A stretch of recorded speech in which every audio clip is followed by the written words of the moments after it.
Frans de Waal, Primates y filósofos.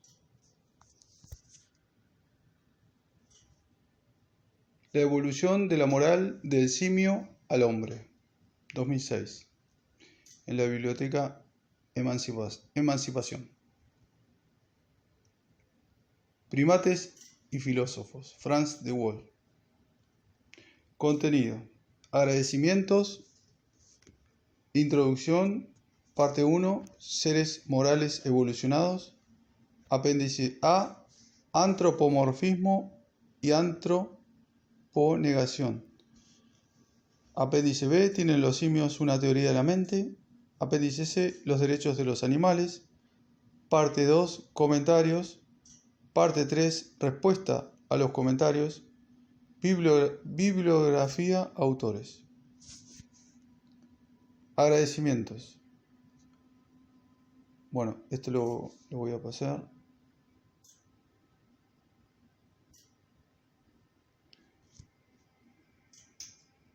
Introducción. Josiah Ober y Stephen Macedo.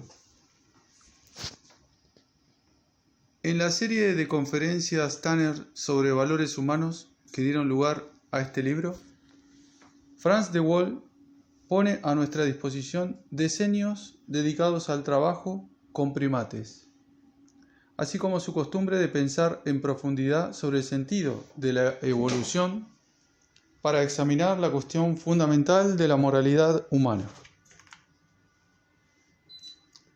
3 distinguidos filósofos y un eminente estudioso de la psicología de la evolución responden posteriormente a la forma en que de Waal plantea la pregunta, así como a su subsiguiente respuesta. Sus ensayos demuestran aprecio por la labor de de Waal, al tiempo que se muestran críticos con algunas de sus conclusiones. De Waal responde a sus críticos en un epílogo. Si bien existe un desacuerdo significativo entre estos 5 ensayistas, tanto sobre la pregunta a formular como su respuesta, comparten también muchos puntos. En primer lugar, todos los colaboradores de este libro aceptan la explicación científica tradicional de la evolución biológica como algo basado en la selección natural arbitraria. Ninguno de ellos sugiere que haya razón alguna para suponer que los humanos sean diferentes de otros animales en su esencia metafísica, y ninguno de ellos basa sus argumentos en la idea de que los humanos seamos únicos por contar con un alma trascendente.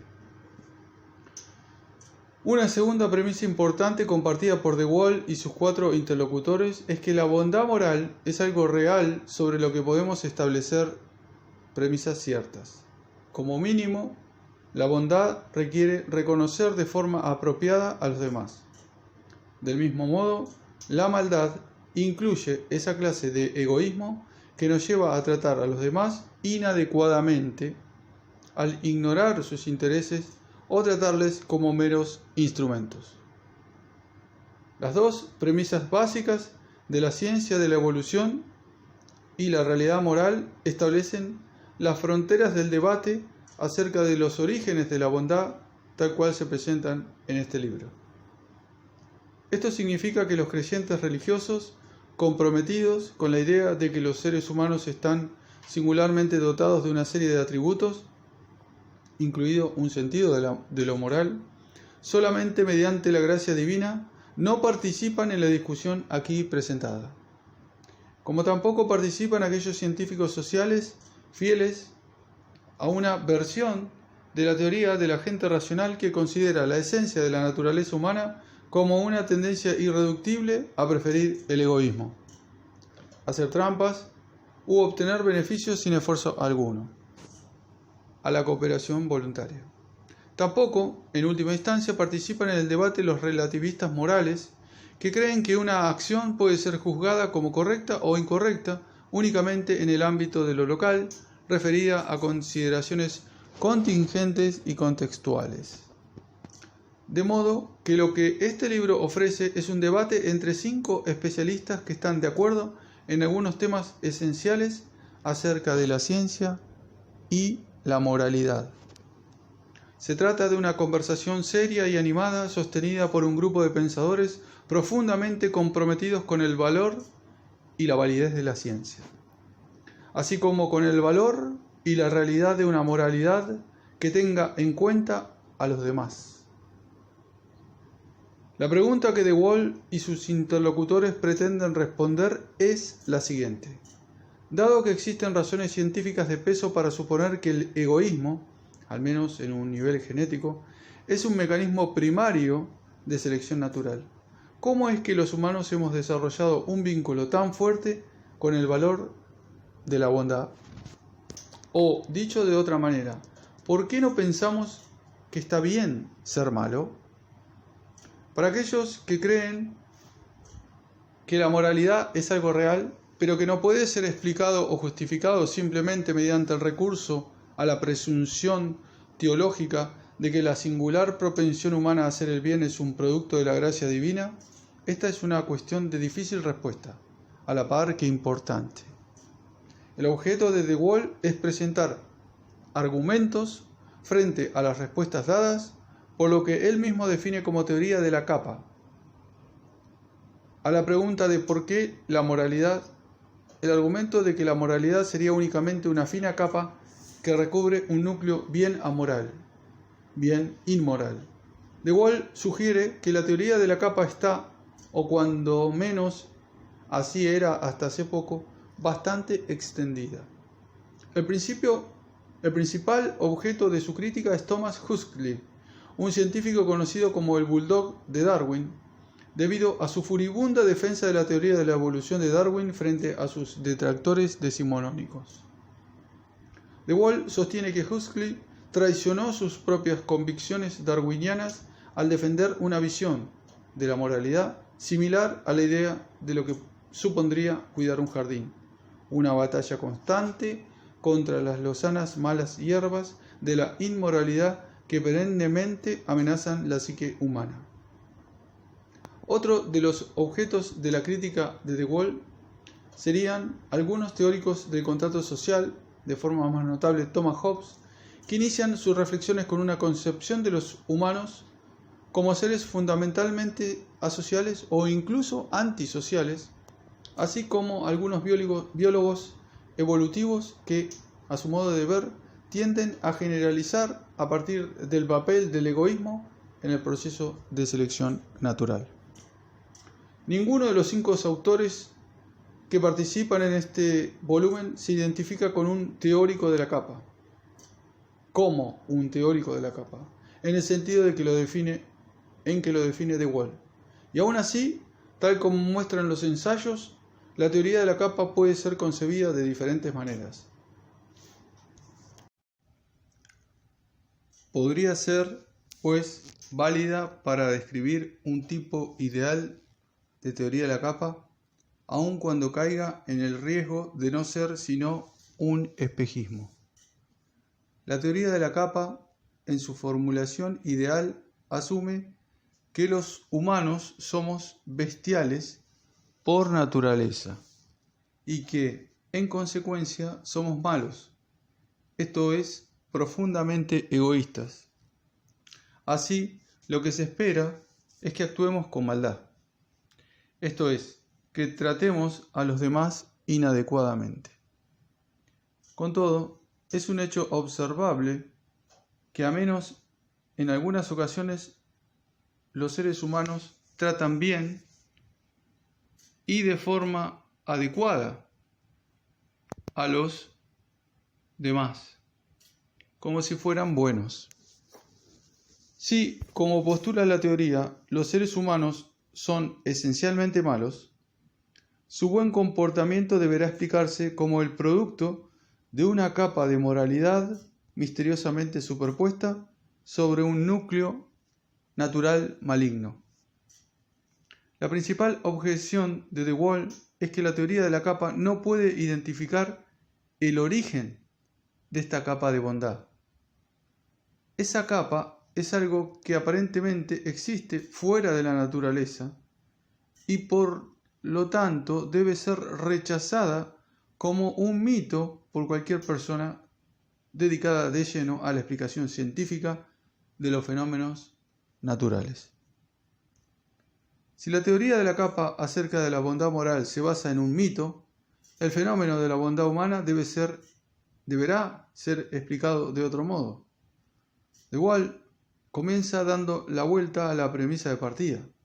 Sugiere que los humanos somos buenos por naturaleza.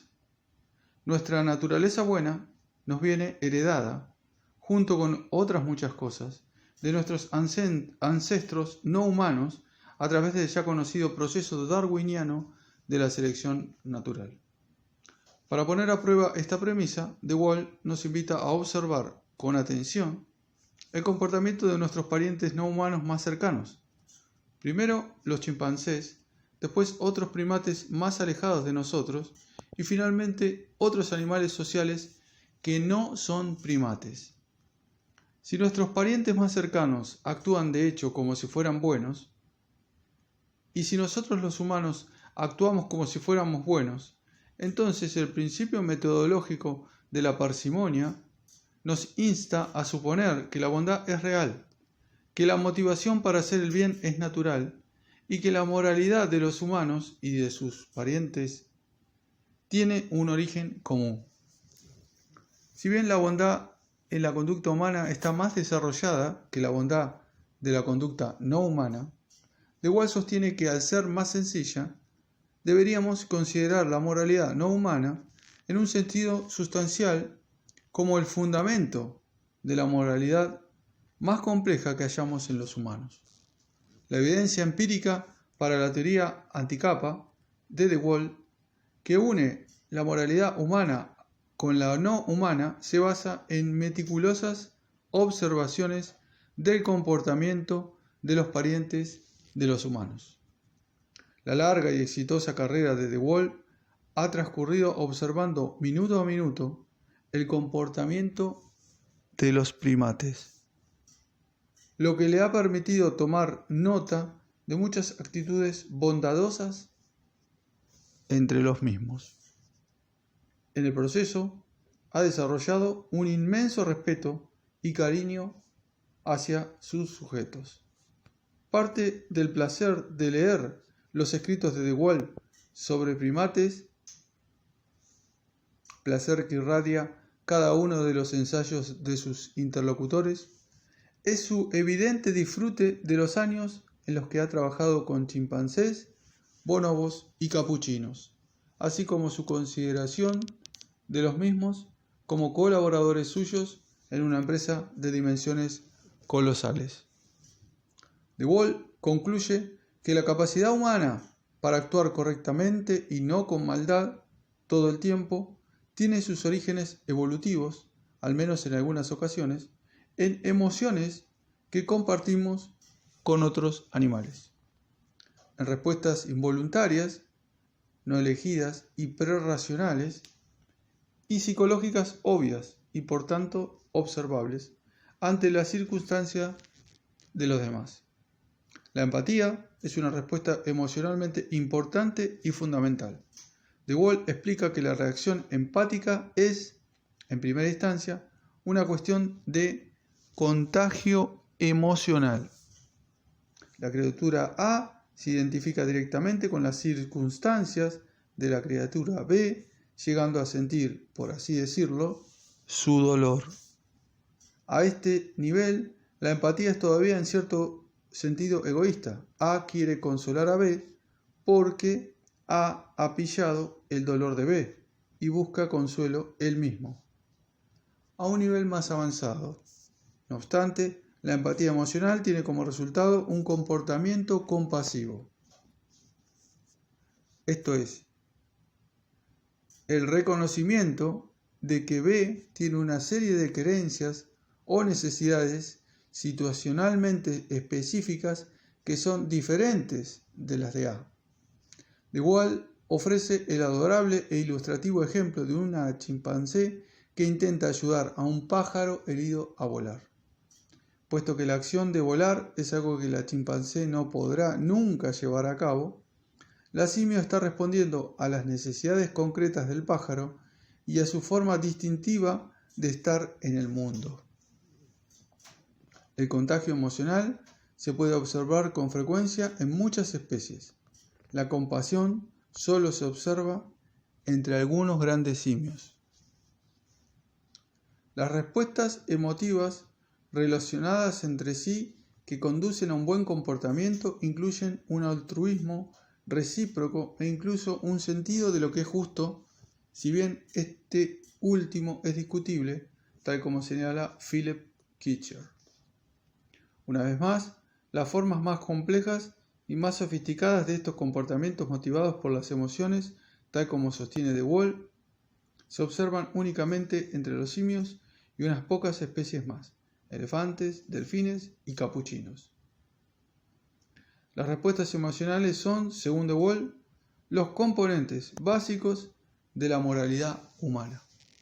El comportamiento moral entre los humanos es considerablemente más elaborado que el de cualquier animal no humano, pero, según De Waal, es continuo respecto del comportamiento no humano, al igual que la simpatía entre los chimpancés es más elaborada pero continua respecto del contagio emocional en otros animales. Dada esta continuidad, no es necesario, pues, imaginar la moralidad como algo que misteriosamente se añade a un núcleo inmoral. De Waal nos invita a vernos a nosotros mismos no como enanos de jardín recubiertos con una fina capa de pintura de colores chillones, sino como una especie de muñecas rusas. Nuestro yo moral exterior es ontológicamente continuo con una serie de yoes prehumanos que anidan en nuestro interior, y hasta llegar al fondo de esa figura diminuta situada en el centro, estos yoes son homogéneamente buenos por naturaleza. Como el vigor de las 4 respuestas demuestra, la concepción de De Waal acerca de los orígenes y la naturaleza de la moralidad humana plantea una serie de retos. Cada uno de los interlocutores está de acuerdo con la idea de De Waal de que la teoría de la capa tipo carece de atractivo a primera vista, si bien se muestran en desacuerdo sobre el significado exacto de la teoría o sobre si una persona razonable puede llegar a suscribirla, al menos en la forma tan robusta anteriormente perfilada. Aún así, al final, cada uno de los interlocutores desarrolla algo que podríamos describir como un primo lejano de la teoría de la capa. Robert Wright es muy claro en este punto al calificar su postura de teoría de la capa naturalista. De hecho, tal como señala Peter Singer, página 182, el propio De Waal habla en algún momento de lo frágil que resulta el esfuerzo humano por hacer extensivo el círculo de la moralidad a los desconocidos. Locución esta que parece invitarnos a imaginar cuando menos ciertas formas extendidas de moralidad humana como una especie de capa o recubrimiento.